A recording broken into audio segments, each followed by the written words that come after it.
So, hello and welcome to today's forum, from Chernobyl to Zaporizhzhia, the atom and its impact on Ukraine's politics and security. I'm Elizabeth Wood, and professor of Soviet and post-Soviet history and at MIT. I'm the director of the MIT Ukraine program and the MIT Eurasia program. My co-organizer and co-moderator is Carol Savitz, senior advisor in the MIT Security Studies program. First, I want to thank our sponsors, the MIT Center for International Studies, the MIT Security Studies program, and the MIT Ukraine and Eurasia programs, especially our organizers, Michelle Enrich and Sabina von Mel. I also want to mention that this Wednesday, we will have another Starr forum, Grand Delusion, The Rise and Fall of American Ambition in the Middle East, with Steve Simon and Andrew Basevich. It's on Wednesday from 4:30 to 6. It'll be in person for the MIT community, E25-111, and also you can also tune in on Zoom. As is our custom, we will have a Q&A at the end of this talk. You can find the Q&A button at the bottom of your toolbar where you can type questions. We will try to get to as many questions as possible. Please keep them short and not too polemical so we can get through all of your questions. There's also the chat feature, which contains resource links, bios, etc. Our two speakers are Kate Brown and Mariana Bujarin. Both have a long history of expertise on nuclear topics.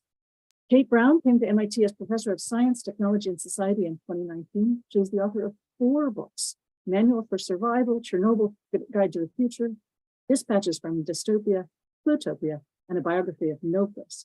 She has been also involved with the American Historical Review, where she founded a special section called History Unclassified that has shorter, more self-reflective pieces for historians. Finally, she has received numerous awards and grants, including the Guggenheim Foundation, the Carnegie Foundation, the European University Institute, the Kennan Institute, Harvard's Davis Center for Russian and Eurasian Studies, and the U.S. Holocaust Museum. Mariana Bujarin is Senior Research Associate with the Project on Managing the Atom at the Harvard Kennedy School Belfer Center. Most recently, she has published Inheriting the Bomb, The Collapse of the USSR and the Nuclear Disarmament of Ukraine, which just came out from Johns Hopkins Press this year. It's a fascinating and beautifully written analysis of how Ukraine dealt with its nuclear weapons after gaining full statehood in 1991. She's published widely in leading journals on nuclear and foreign affairs, including the Journal of Cold War Studies, Non-Proliferation Review, World Affairs Journal, Foreign Affairs, the Washington Post, the Bulletin of Atomic Scientists, War on the Rocks, and Arms Control Today. So without further ado, I'll turn it over to Kate Brown, and then Mariana will take over straight from Kate. Thanks, Elizabeth, for the introduction. And thanks for the MIT Starr Forum for putting this together. I'm going to share my screen.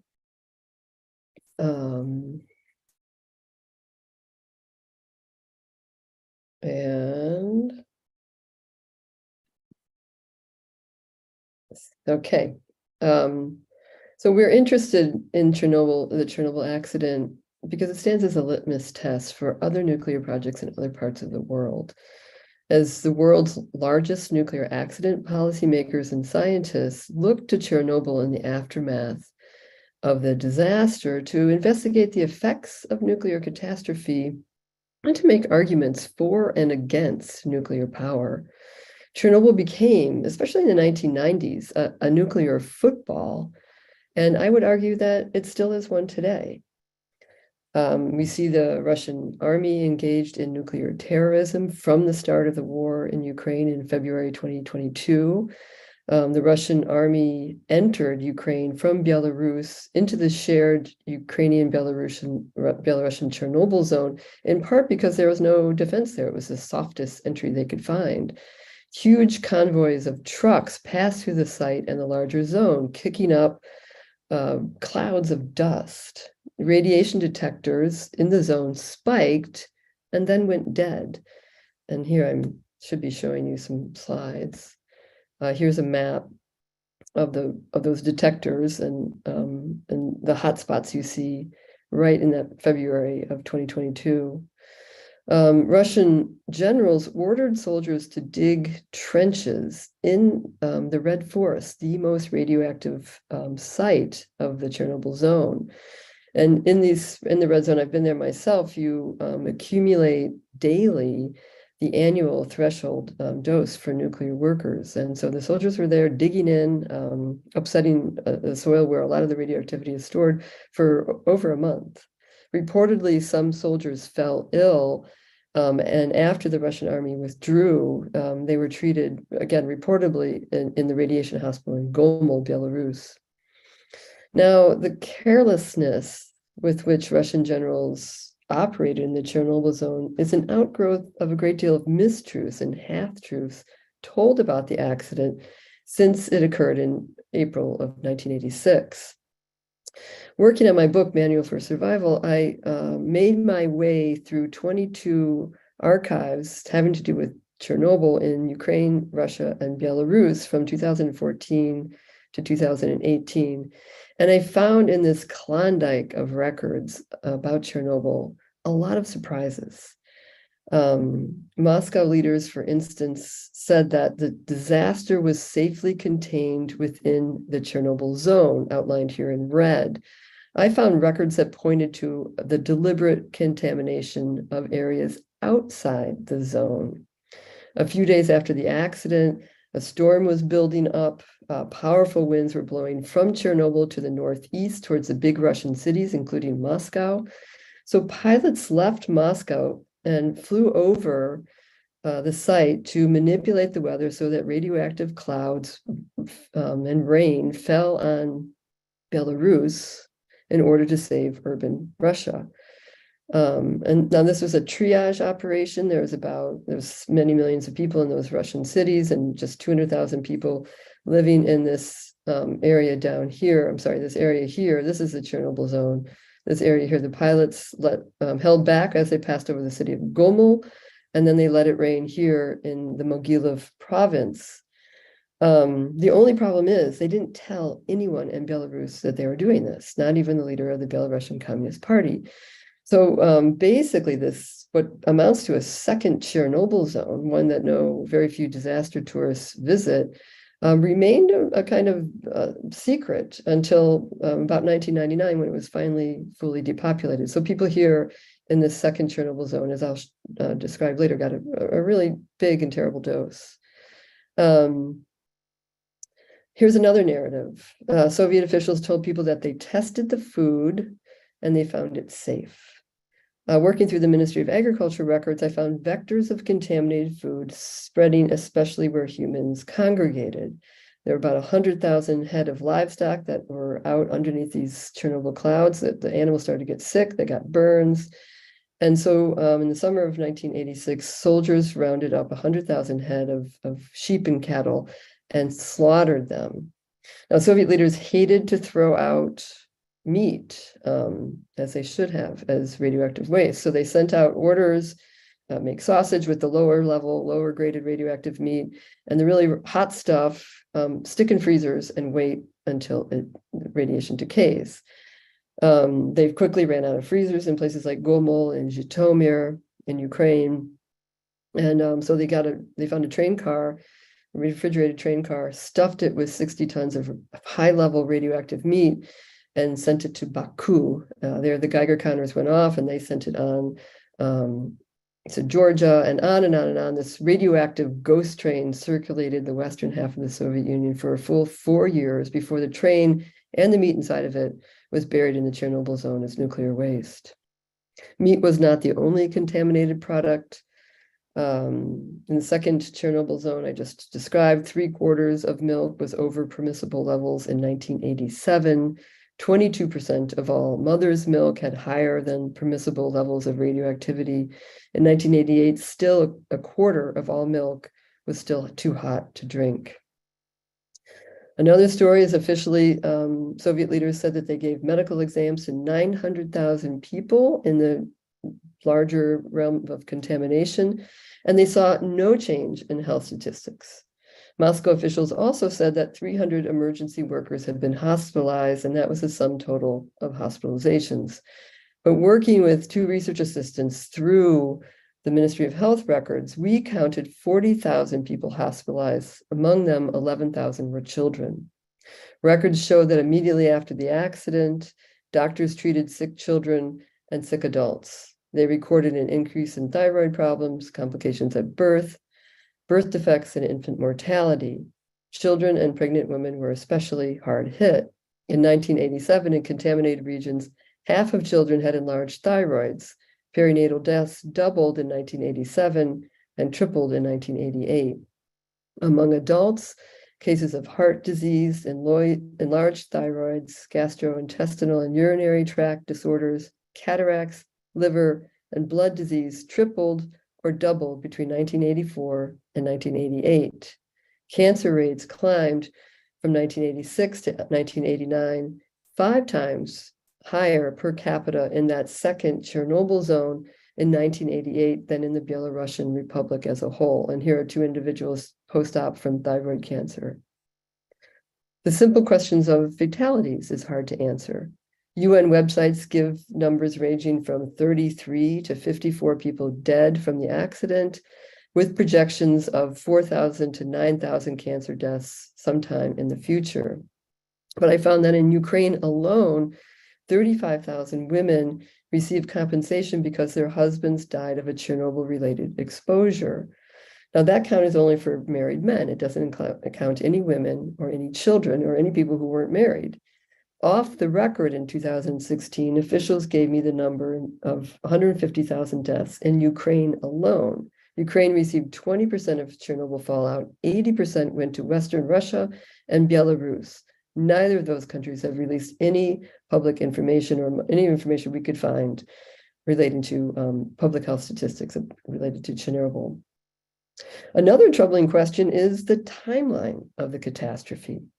I found that in the 1960s, like when did the accident start and when did it end? If you watch the HBO show, it all happens in the course of 1986 and it's over by the trial of the perpetrators in 1987. But I found that in the 1960s, Soviet experts in nuclear emergencies carried out a 4-year study in this area right here, just to the north of the not yet built Chernobyl plant. And they found in this area radioactive cesium in soils, plants, and animals. They discovered 10 to 30 times more cesium in bodies of villagers than in people living in Minsk and Kiev. And they produced this map of radioactive contaminants. This is from the 1965, and this is the hotspot. Chernobyl's down right about here. My thought is that this was that area that I was just showing you on the map is a former Soviet bombing range. And I found these bomb craters, and from the bomb craters are growing pine trees, and the pine trees have these sort of traditional mutations that biologists see when they're working in the Chernobyl zone. These pine needles are supposed to grow straight all in one direction, and you see them curling around in what the biologists would call a disorderly fashion. One of the possible causes of this could be from radioactive contaminants. So perhaps the Soviets were testing small strategic nuclear weapons in this area. There's other accounts from soldiers making these same allegations at this time. Though we can't get into the archives to see for sure if this has happened. Those are all closed in Moscow. But then the accident continues after 1986. In 2018, I was in northern Ukraine and I saw thousands of people picking blueberries from those Pripyat marshes to go over the border to be sold to Poland, to go into the EU and American markets. This nice lady was testing the berries as they were brought in to buy them. She bought all the berries, whether they were over the permissible level or under. I asked her, how many of these berries are radioactive? And she said, all the berries are radioactive, but some are just really radioactive. But as I said, she bought all of them, the really radioactive ones, for lower prices.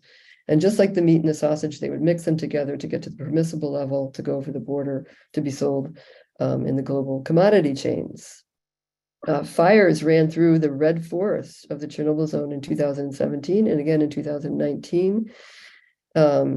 This is the charred remnants when I was there, probably in 2017. My Geiger counter was going off it was screeching because there was so much radiation. And these radioactive clouds reached the Netherlands, where I am right now, in 2019. So rather than thinking of Chernobyl as a one-off accident, it might be better to conceive of it as an acceleration on a timeline of nuclear events that has no clear beginning and certainly no clear end. The use of nuclear power plants in the war in Ukraine as nuclear hostages and for nuclear terrorism makes this point even stronger today. So the question remains, why 3 decades after the event do we know so little publicly about the damage from Chernobyl, especially in terms of public health and environmental health? And the answer is that in the 1990s, just as leaders in Ukraine and Belarus were announcing that they had a public health emergency on their hands and they're asking the UN for help, UN agencies came in and took over managing assessments of the disaster. The International Atomic Energy Agency asserted that Chernobyl doses were too low compared to Hiroshima studies of bomb survivors. We shouldn't find any disease, they kept saying. They admitted that when they did do a study, a small pilot study, that they found elevations of diseases in 5 categories. But they said people were sick from nerves or anxiety. It can't be, they said, radiation. Pressured by the International Atomic Energy Agency, UN delegates voted down Chernobyl aid in the form of $1 billion in money today for 2 causes: resettlement of those people in that second Chernobyl zone, especially, and for a long-term health study. I found, working my way through 5 UN archives, that UN agents worked to cover up the story of a public health disaster. I found them hiding biopsies, burying data, slandering and discrediting and trying to fire opposing scientists.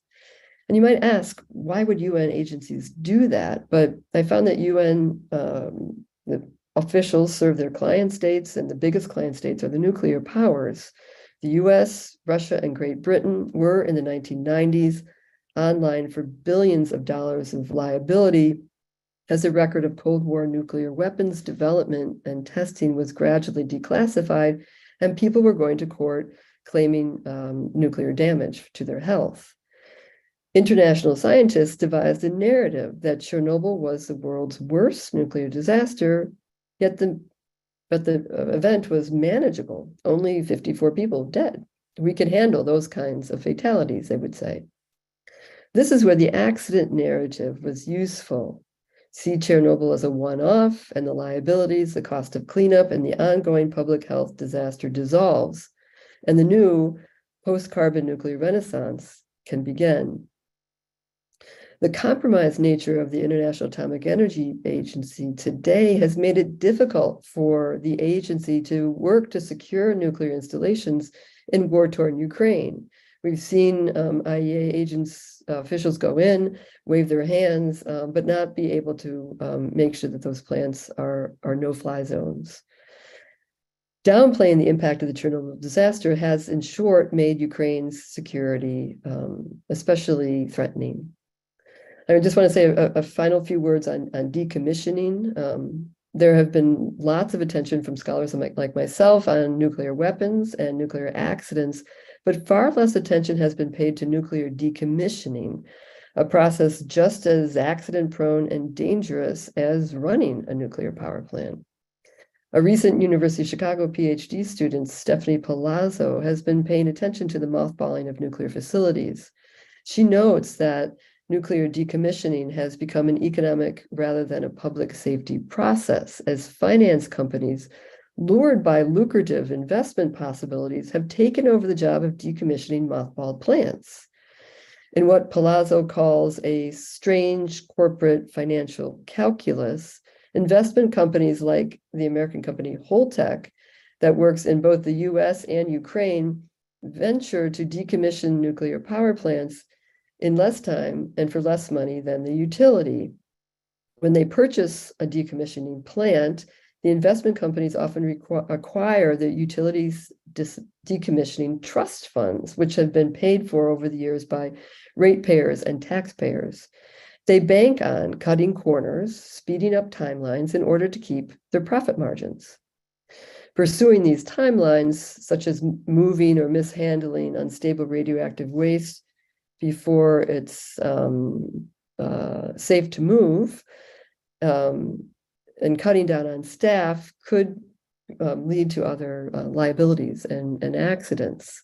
In Plymouth, Massachusetts, not far from where many of you are in Boston, Holtec has been saving money by breaking the plant's union. They've been hiring scabs who do not have the proper safety training or security backgrounds or the expertise to work on nuclear decommissioning.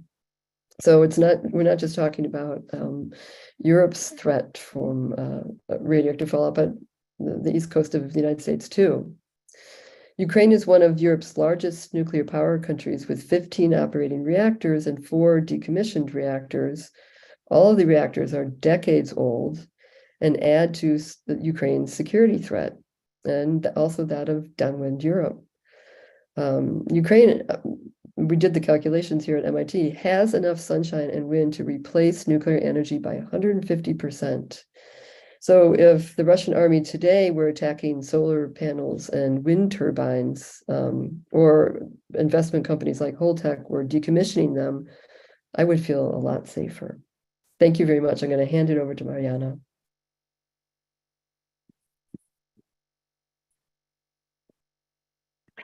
Thank you so much, Kate, and thank you to the Starr Forum for hosting this important discussion. What I'm going to try and do with my 10 or so minutes is to put the story and stories that Kate has related into a broader historical narrative as it relates to Ukraine's history in particular.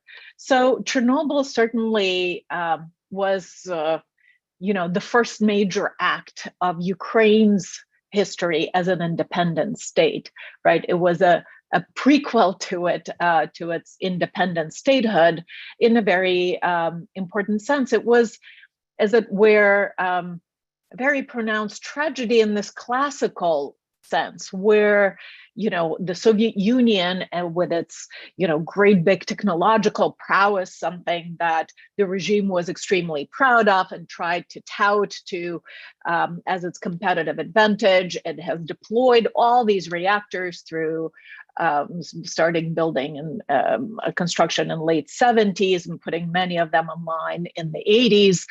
As sort of this sign of its technological advancement, right? It was a very proud thing. And also for the Republican leadership of Ukraine, they were the site of these important investments by Moscow.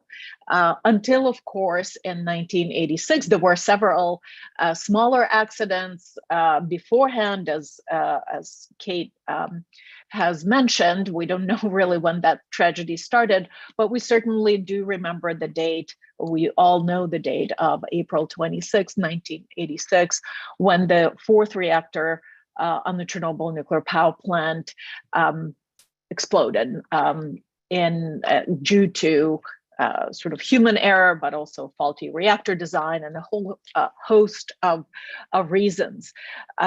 The disaster was exacerbated by the great mishandling of this accident by the central authorities in Moscow. And the leader of the Soviet Union at the time, Mikhail Gorbachev, himself admitted that Chernobyl became one of the major reasons for the Soviet dissolution, because for all the numerous industrial disasters that the Soviet Union has lived through, Chernobyl was simply too big to hide. You simply couldn't continue to lie about it, as the Soviet regime tried initially. You couldn't hide it. And it came at a time where the Soviet leadership, in particular, Mr. Gorbachev himself, was prone to a greater openness and inaugurated the policy of glasnost.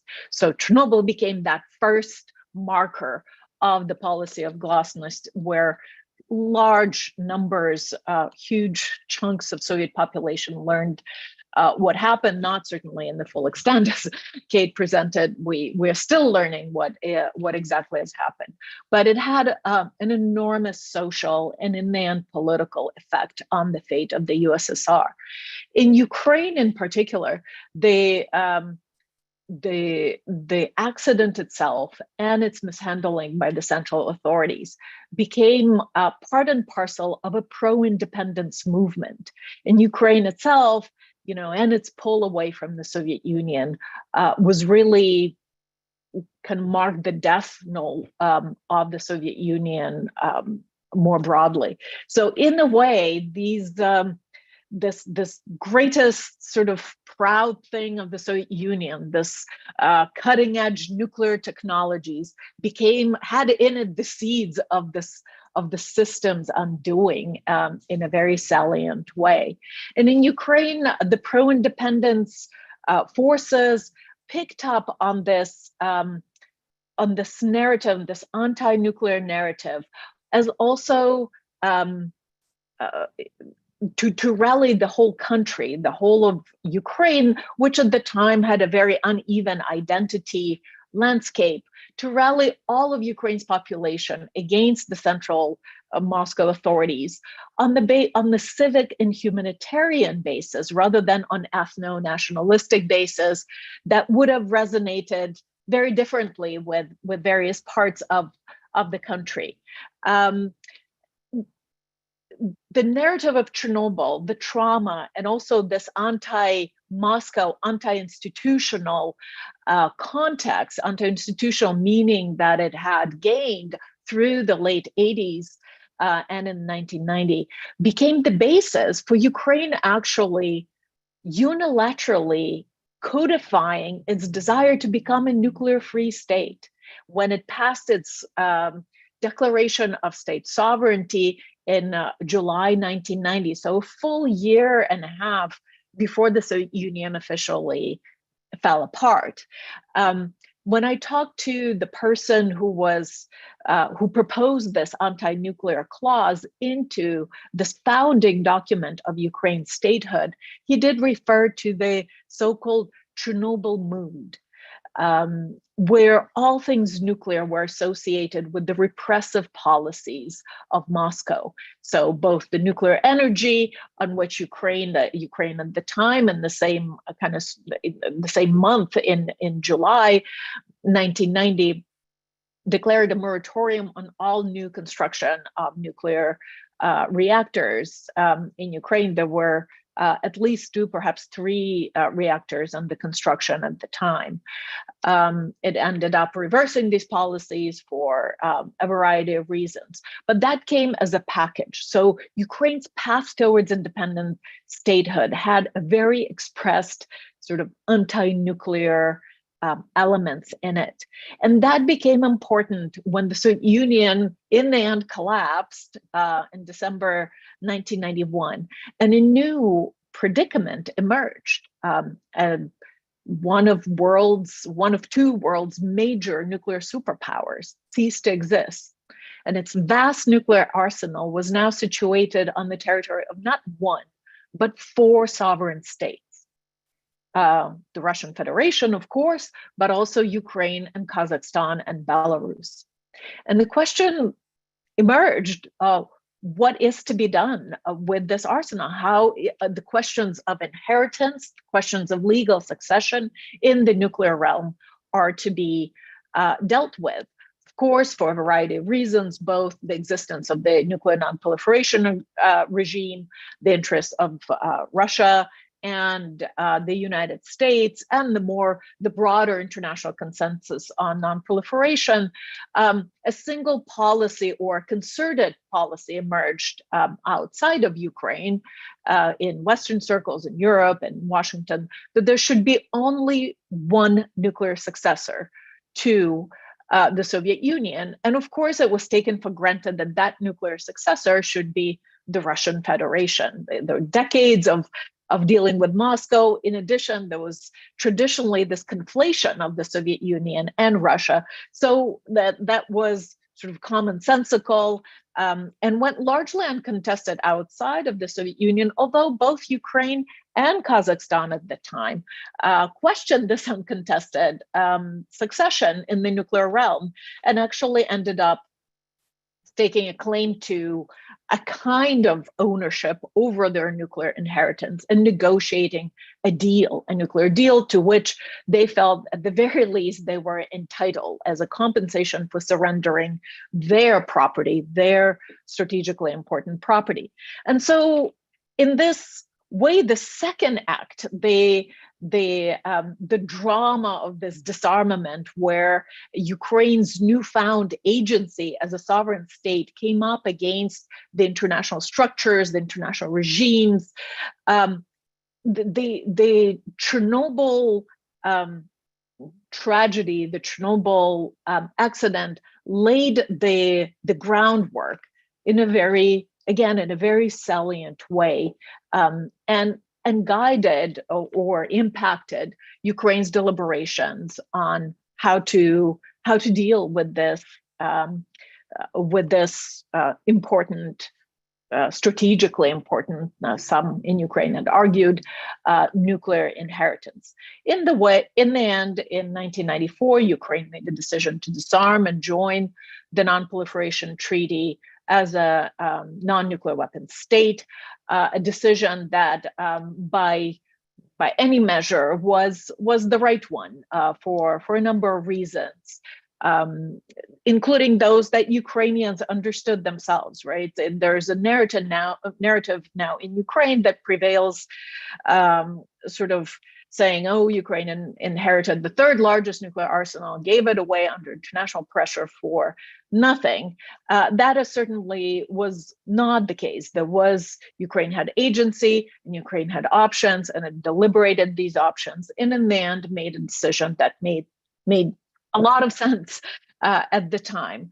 Clearly, as history developed and Ukraine came under attack, well, the first time in 2014 with annexation of Crimea, and the war in the Donbass, there has been a lot of new attention to Ukraine's decision to disarm, and there have been revisionist claims that had Ukraine kept nuclear weapons, that it wouldn't have been attacked by Russia. And I'd be happy to discuss this very rather problematic counterfactual in the Q&A. But suffice it to say that this nuclear past, Ukraine's nuclear history, came to strike back, right?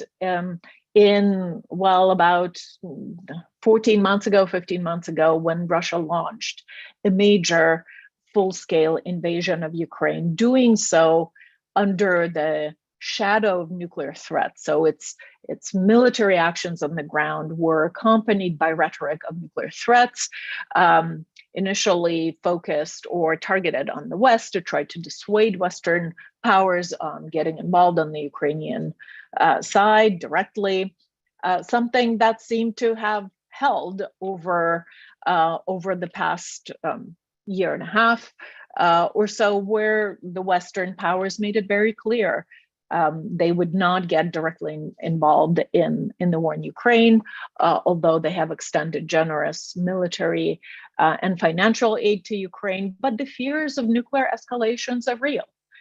And the deterrent effect of these threats seem to be quite at work. A year or more into the war is contained on the original territory, on Ukraine's territory, with the original two belligerents, Russia and Ukraine.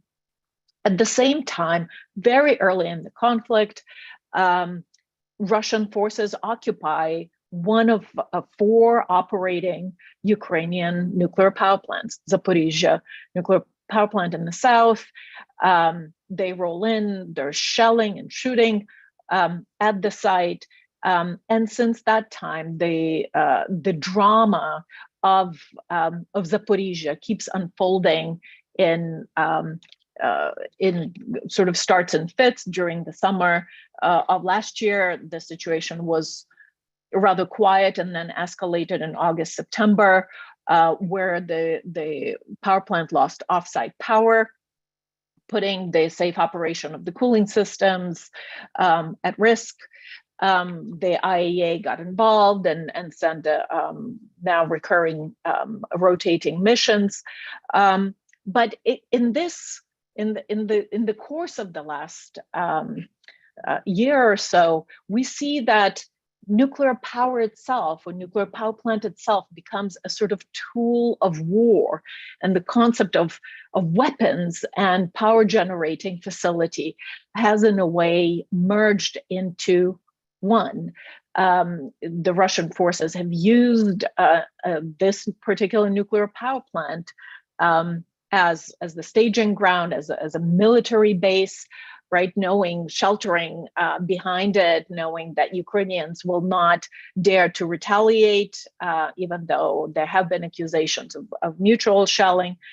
And they're also raising those fears, those old fears, and hankering back to the memories of Chernobyl. And we hear all the time through the press, will there be is there a second Chernobyl brewing in Ukraine? Will Zaporizhzhia become a second Chernobyl? And so mobilizing those fears in Ukraine, but also in the West, is part of the Russian strategy. As Kate mentioned, Ukraine is a heavily nuclearized economy, and it has become more so throughout the war. The share of nuclear power production has actually increased, and this is the double-edged effect, a double-edged sword of Ukrainian nuclear power generation. The Russians have targeted critical infrastructure. A lot of the utilities and nuclear generating power generating facilities have been hit. More than 40% is damaged. The coal and gas power plants have been hit the most, and yet the Russians have been deterred on targeting and destroying nuclear facilities altogether, for the obvious reasons that it is not even in Russian interest to cause a major nuclear accident, given that there's no guarantee which way the wind will blow at any given time. And so, in a sense, that has allowed Ukraine or contributed to Ukraine's ability to save its grid, to provide electricity, and even recently resume exports of electricity. Most of it, 54% or so, as of the last couple of months, have been generated by nuclear power. So this is, to conclude, to sum up, the nuclear matters, the things nuclear, have impacted Ukraine's fate as an independent state, has in a way contributed to bringing Ukraine into being as an independent state by kind of putting the stressors on the Soviet system, and also continue to shape Ukraine's fate, probably in a way that perhaps only Japan could claim to have been affected to such an extent by nuclear energy, both weapons and civilian. And with that, I will end here, and I look forward to your questions. Thank you. Thank you very much to both of you. This was fascinating. And the links between Chernobyl and what's happening now, the legacy of Chernobyl and what's happening now, are really much more dramatic than even somebody who watched it happen at the time. Kate, obviously not as you have, just a fascinating story and a very striking story. Does either of you have a question for the other one? And then Elizabeth and I will ask questions, and then we'll open it up to the public. Kate, Mariana, does either of you want to ask the other one a question? All right. No? Okay. I guess what I'm struck by is, as I started to say before, this idea that Chernobyl helped to birth the Ukrainian state at the same time as it was so terribly affected by the nuclear accident or intentionality or whatever in 1986. And Kate, I'm really struck in your comments about how this is still ongoing and how hard they worked to hide what was happening at the time, and certainly what the after effects were. So I guess the question for both of you is, what do you see as this legacy going forward? I mean, given that Zaporizhzhia is sort of under stress at the moment, maybe not directly attacked, but under stress, what do you see as the consequences of this history going forward as Russia is continuing to conduct the war and Ukraine is continuing to defend itself? I don't know which one of you wants to answer first. Or you want me to answer it first? Sure, first part. I'll answer in a more global way than a little bit beyond that. What this tells us about nuclear power in general is that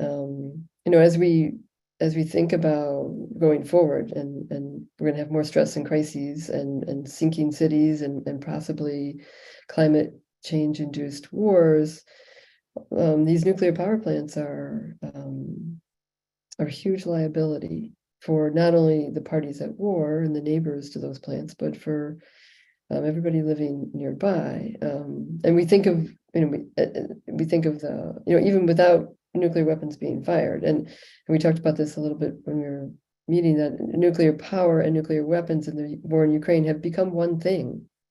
They are together a threat and weaponized. So whether Russia sends a nuclear missile, or drops a bomb on the Zaporizhzhia plant or any of the other operating nuclear plants in Ukraine, we have very similar kinds of problems before Europe. And so I think that this speaks to a real problem we have of decarbonizing the future with nuclear power in a much more uncertain world. I guess that's what I think going forward. Mariana? So I think one thing that kind of jumps out is just how political nuclear power always is.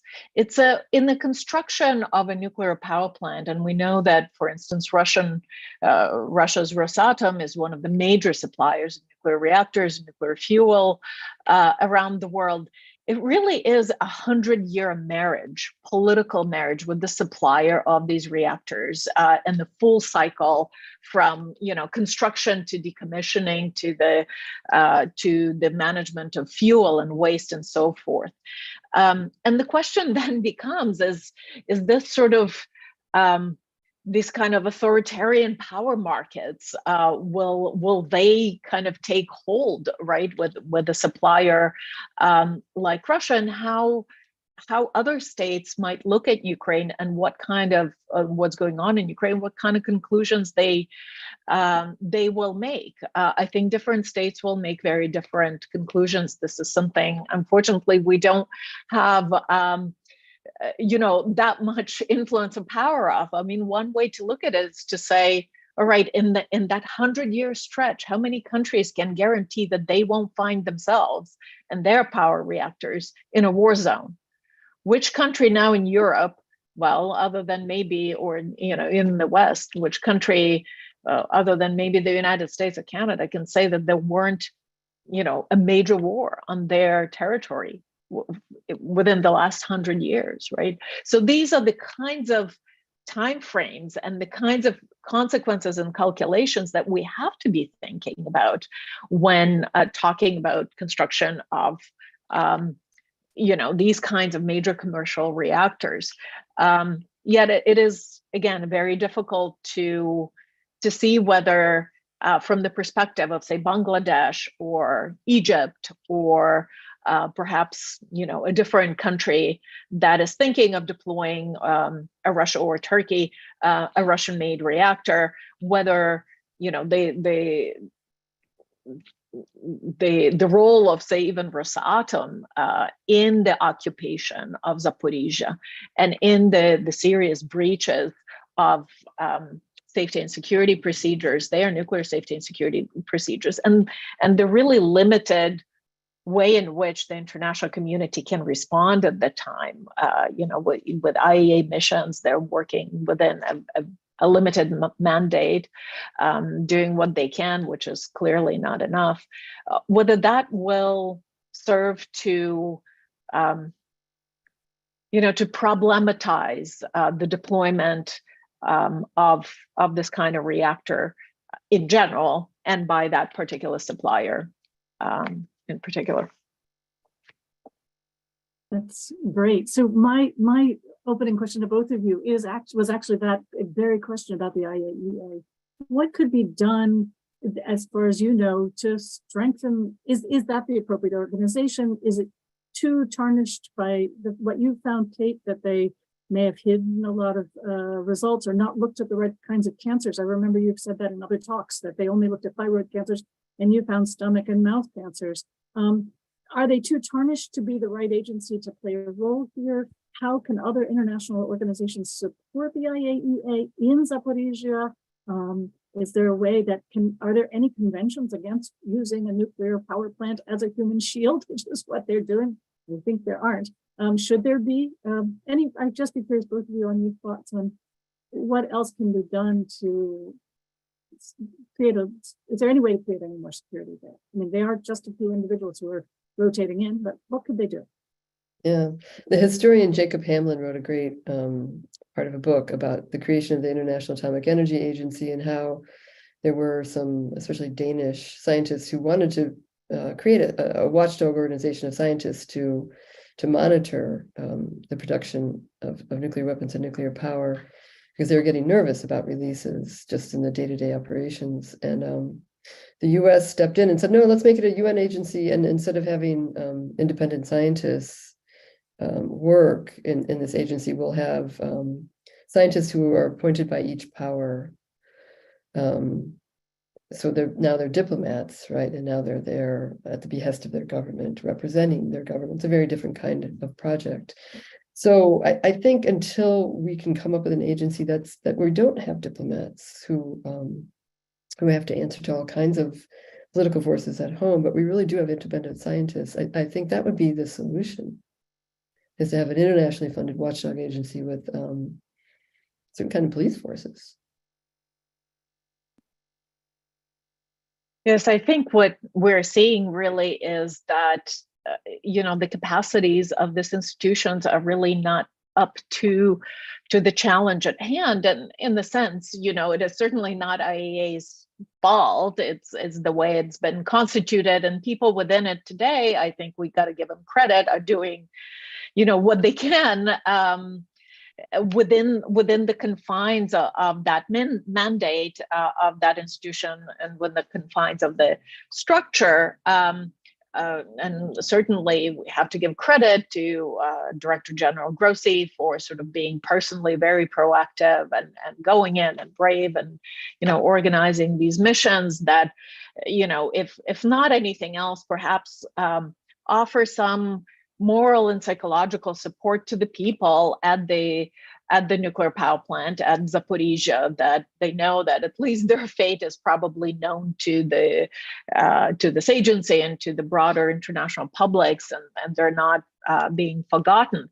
But it also highlights kind of the limitations of dealing with, we always design safety and security system to the last disaster, right? So something happens, something blows up, and we then go and look, and with various degrees of success as to what has gone wrong, and then we upgrade these safety and security systems. And this is certainly beyond anything that we have, as an international community, we have prepared for. Although some of the provisions have helped, right? Having the extra generators there has been a good thing, right? They kicked in when the offsite power was lost.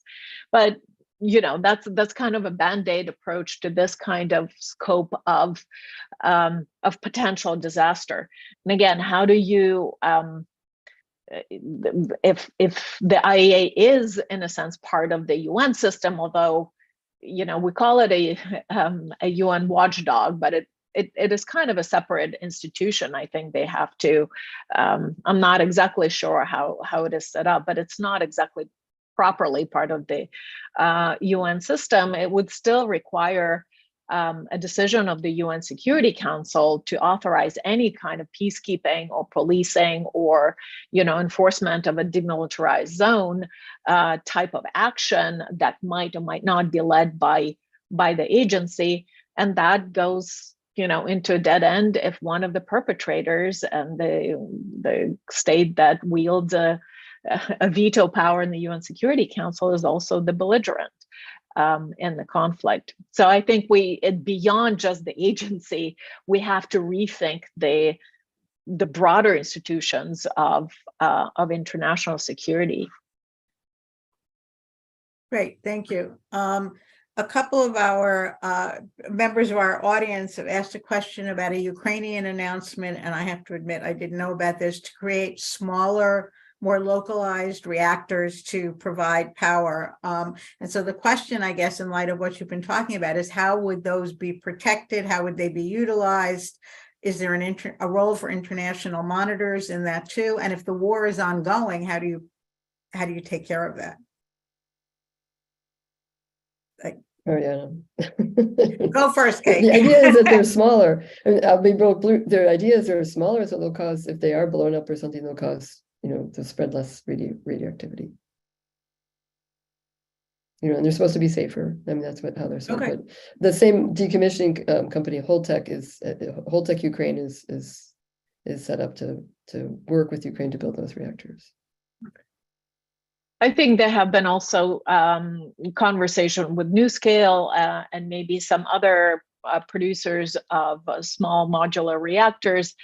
The idea is, I suppose, as Kate said, they're safer in the way that nuclear fuel is deployed there, and they could be potentially, I don't know, situated underground. I don't know if that's exactly true, but I've read that. And they would certainly be all under the IAEA safeguards. The problem there is to I think the way I understand it, for the small modular reactor deployment to make a dent in the contribution to the grid, but also in decarbonizing in any kind of meaningful, significant way, the scale of such deployments has to be rather large. And then that becomes the issue with siting, right? And also with all sorts of safeguarding and monitoring. And then you have all these safeguards missions going to gazillion places and things like that. So that it creates its own set of logistical problems, but certainly they're supposed to be safer for kind of nuclear materials and kind of facility security. So one of the questions for Mariana was about the 1994 moment. One of the questioners asked you to unpack what were some of the factors that caused the Ukrainians to let go of nuclear power. And I think, if I remember from your book, one of the things you argue is that it was about the reaction to Chernobyl and the sort of anti-nuclear sentiment. I'm curious, so a second part of that is unpack 1994, all the different factors that went in, which is, if I remember correctly, quite complicated. But also then, to what extent, when you talk to people today, do you see an anti-nuclear movement in Ukraine, or is there a feeling that nukes are actually somehow should be? I mean, what kind of mood are you picking up when you talk to people about nuclear power?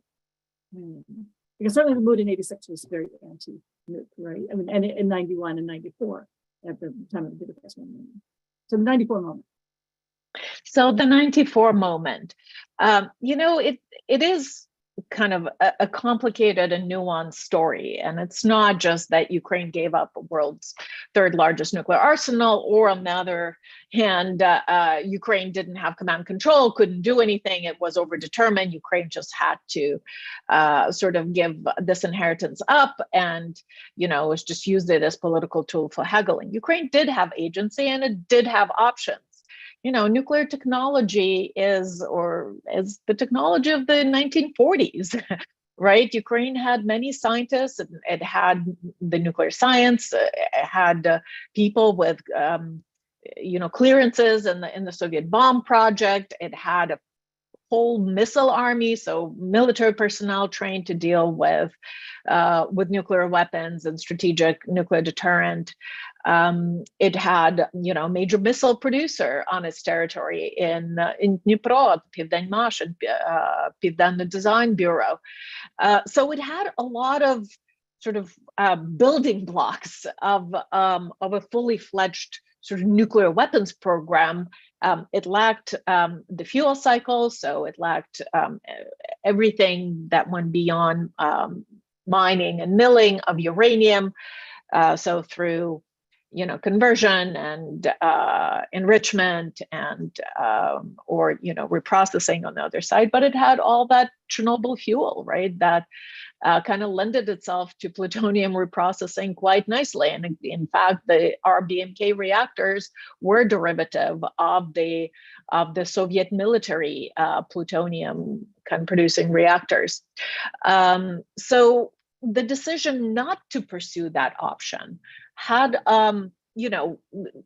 as I mentioned, Ukraine started, in a very kind of formalized legal, it was in the law passed by the Ukrainian parliament that Ukraine set itself on this nuclear disarmament footing back in 1990. So even as more qualified political kind of opinions or positions emerged after the independence was attained, and after it emerged that Russia might be that kind of ongoing threat,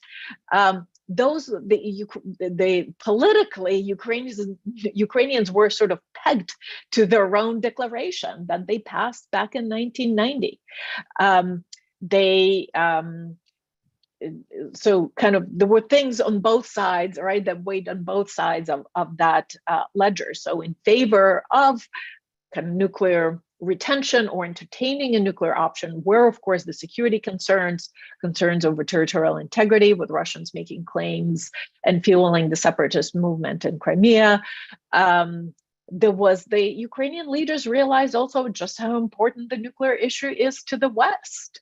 A Kiev that would have been a very obscure place for most people in Washington suddenly became a destination for all these high-ranking US delegations. And the first thing they asked when they came to Kiev was, what are you going to do with nuclear weapons? So that inadvertently served to elevate the value of that nuclear inheritance in the eyes of many Ukrainian leaders. Something I think we should really be thinking about in the ways the West engages with the rest of the world, right? So for Ukrainians, they understood that that was one of the ways to keep Western attention to Ukrainian kind of predicament, security predicament, and Ukrainian problems.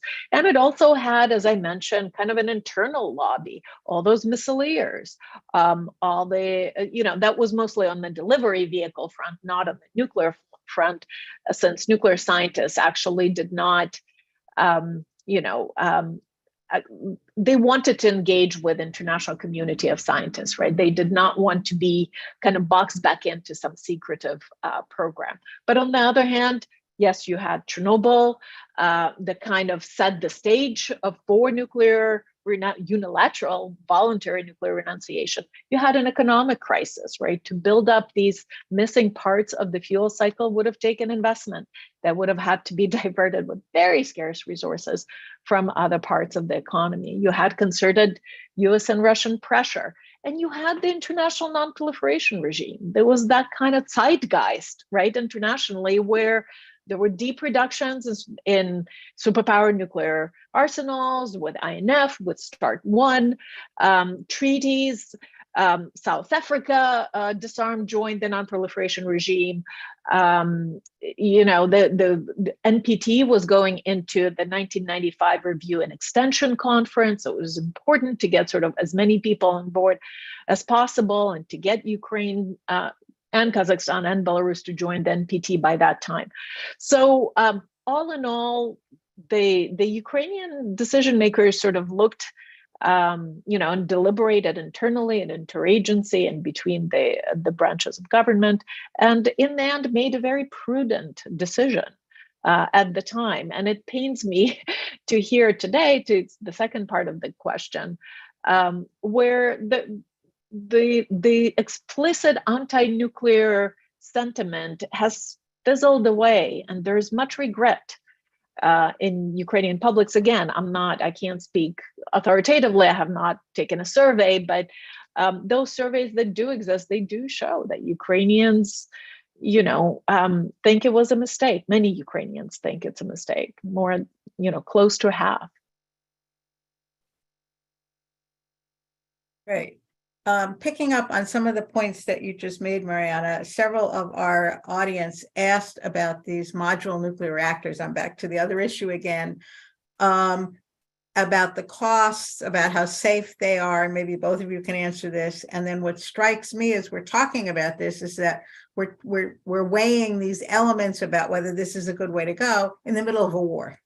In the middle of a war where there's no security over anything at this point. So I'd love to hear both of you comment on what you know about the safety costs of these new kinds of technologies. And then, are they vulnerable? I mean, could the Russians attack them where they might not attack Zaporizhzhia? Could they attack this modular nuclear power plant, energy generating resource?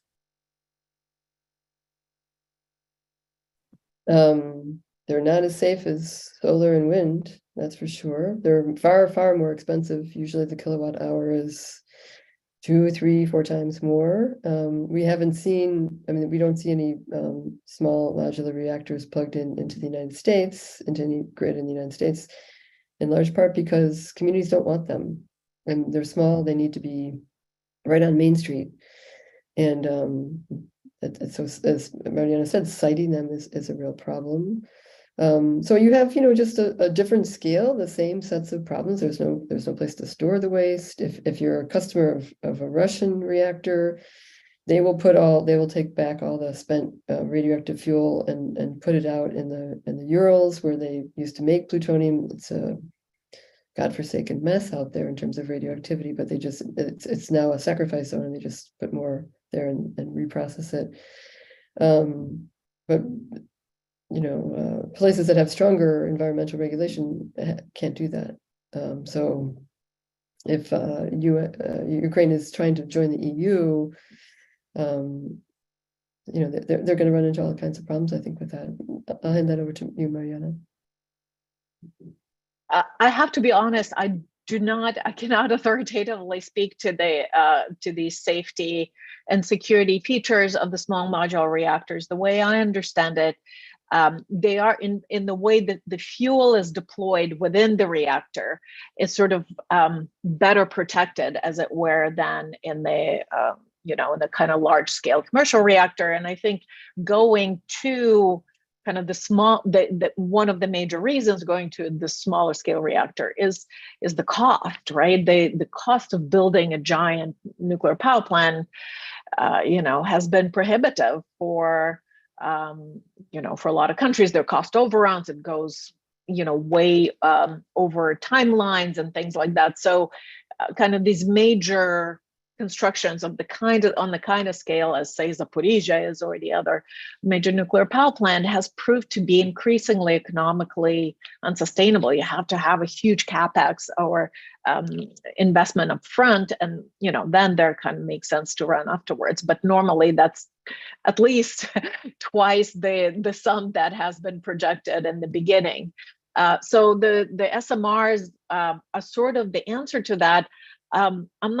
I'm not sure how much sense they make for Ukraine, that has already, has such a large nuclear industry, and 2 more reactors actually under construction, allegedly. I don't know, when that construction will happen given the war.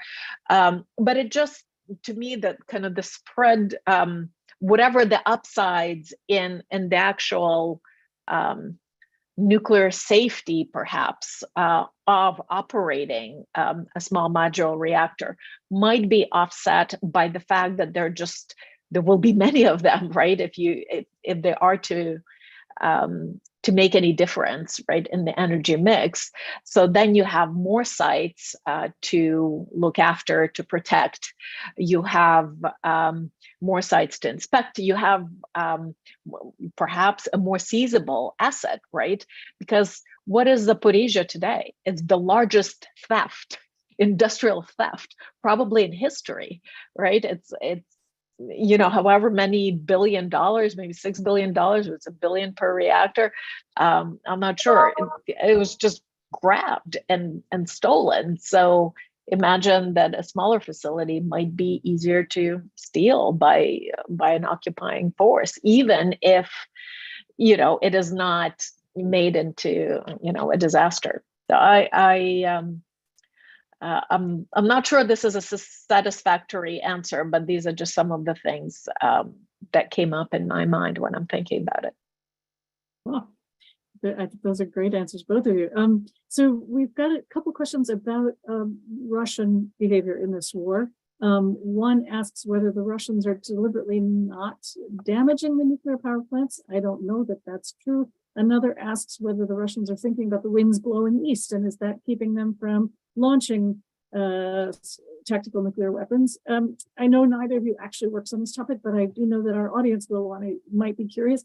What are your views? It's the $64 million question. No one knows the answer, but do you have a thought on whether what are the pros and cons of Russia using nuclear weapons for themselves or and of course for the rest of us?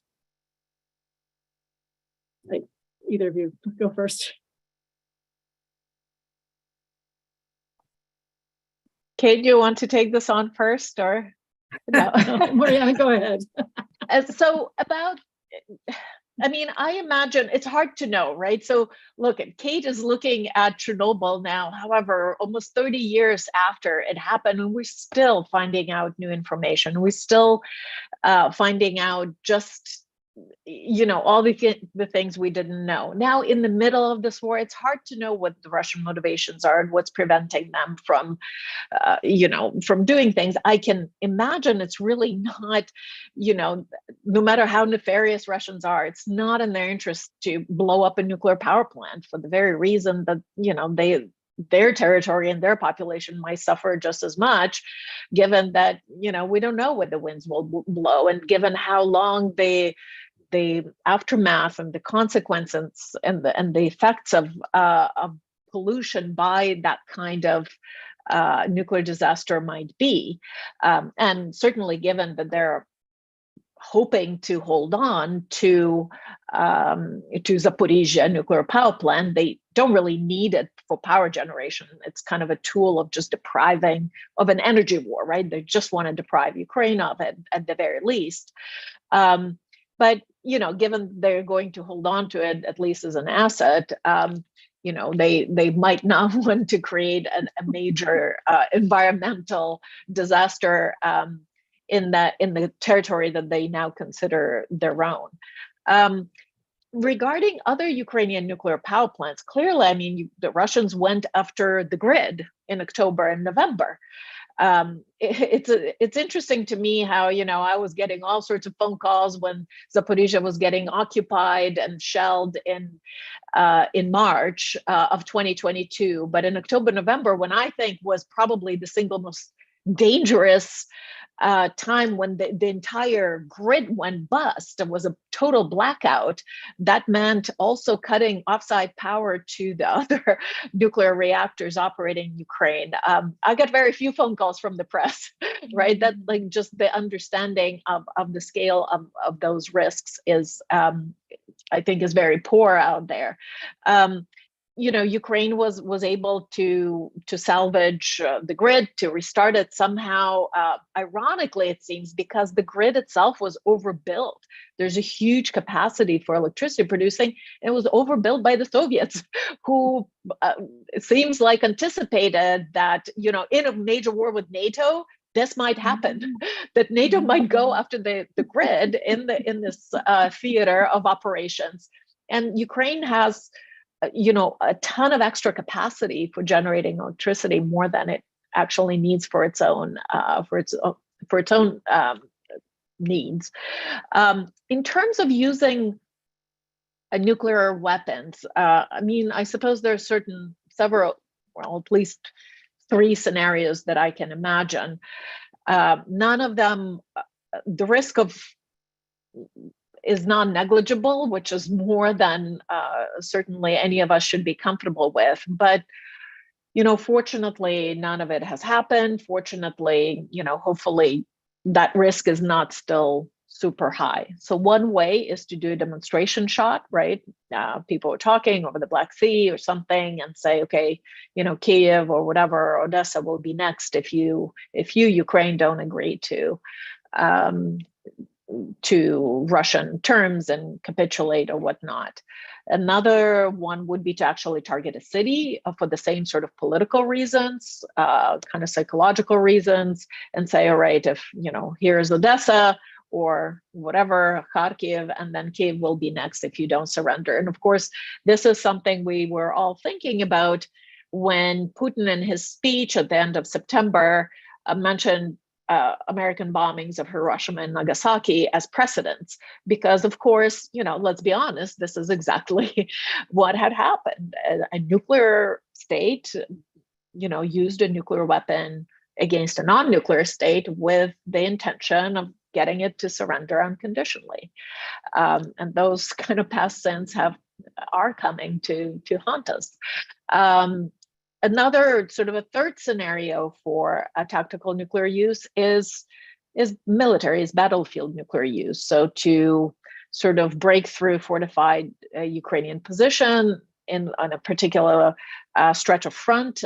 We know that Soviet operational planning back in the 60s and 70s had certainly planned for this kind of use for just efficiency reasons. Really, when your supply lines are getting stretched and your conventional ammunition is running low, you can either try and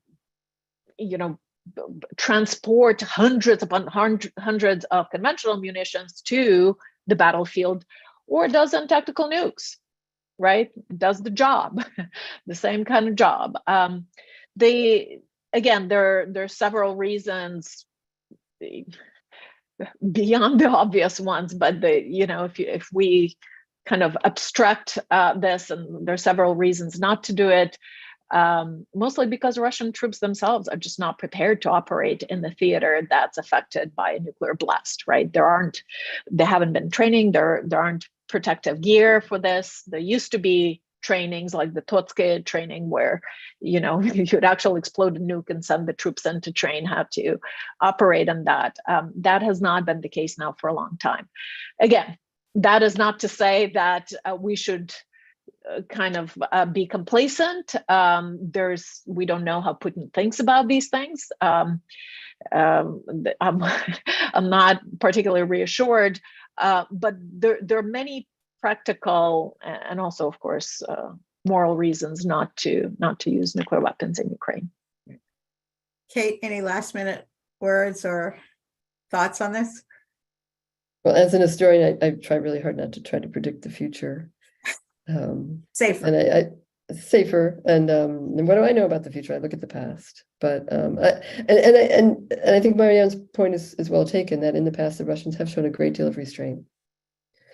And pursued sort of nuclear talks, nuclear testing moratoriums. A lot of that in the Cold War came from Moscow, and it's the Americans who have been the aggressors. When the Japanese were suing for peace, not one but two cities were struck by nuclear weapons. Of course, nuclear weapons are now much stronger, and so I think hopefully world leaders are all the more careful.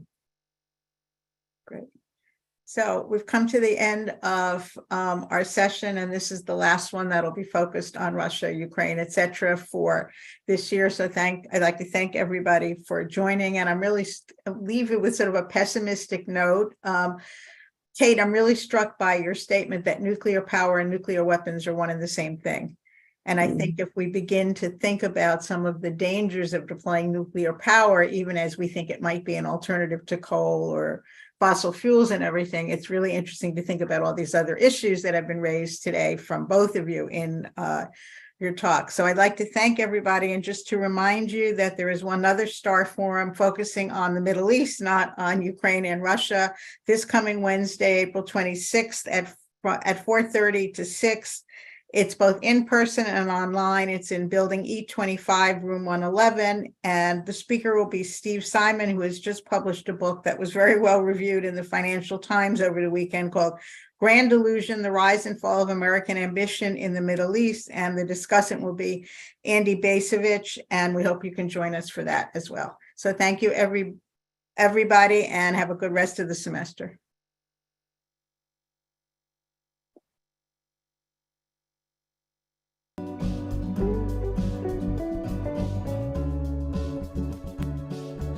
Thank you. Take care. Yeah, great seminar. Bye all. Bye all. Bye. Thank you. Thanks for coming. Oh, there you are. It was really fantastic. Thank you so much for making this happen. Yeah, loved it. See you soon.